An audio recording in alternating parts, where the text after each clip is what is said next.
Oi, gente! Hoje a gente vai tratar de um assunto que é muito importante para a língua portuguesa e, consequentemente, traz à tona vários questionamentos, que é a norma padrão e o preconceito linguístico, tá? Que às vezes a gente comete com alguma pessoa sem querer, mas de uma certa forma é um preconceito, né? Então, vamos lá falar um pouco sobre isso, ok?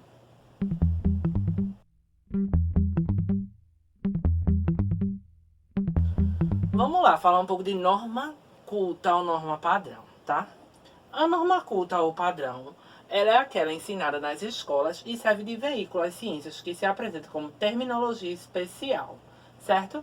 Ou seja, é a língua que a gente está usando agora, certo? É uma língua que a gramática portuguesa fala que é a correta, que é a que a gente tem que pronunciar corretamente, verdadeiramente, certo? E a gente vai ter que obedecer ela, tá? Essa gramática, essa língua, tá?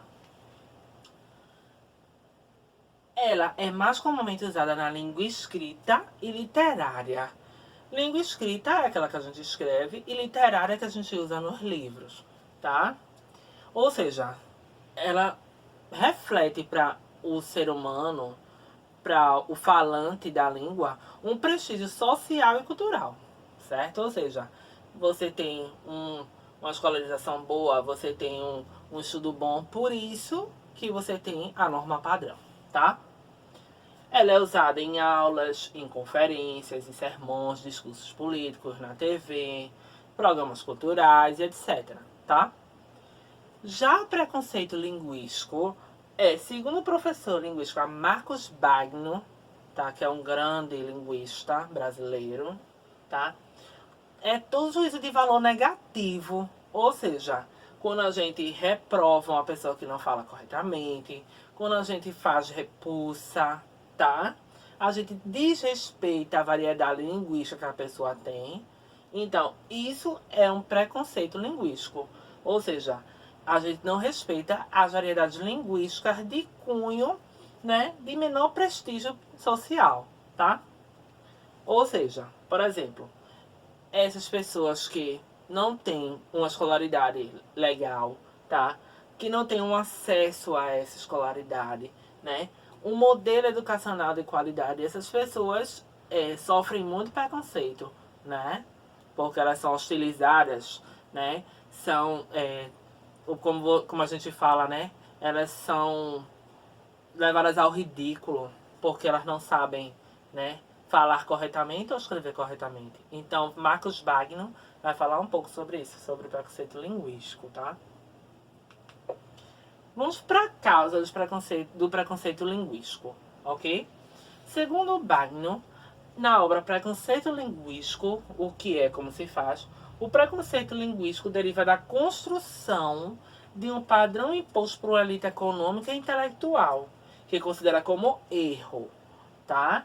Irreprovável tudo que se diferencia desse modelo. Ou seja, tudo que é errado de acordo com a gramática e com a língua portuguesa é considerado como um preconceito linguístico, ou seja, um erro, tá?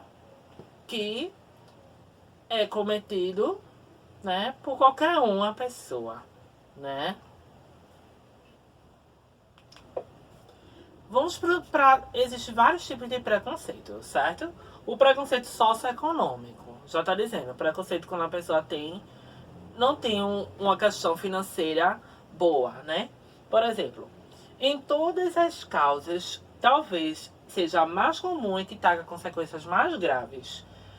Isso se deve para as pessoas mais pobres, para as pessoas que têm acesso limitado à cultura, à educação, e aquelas pessoas que dominam as poucas variedades linguísticas, ou seja, as variedades informais, né, que é aquelas de coloquial, por exemplo, aquelas falas de comunidade, né, e falas de menor prestígio, certo?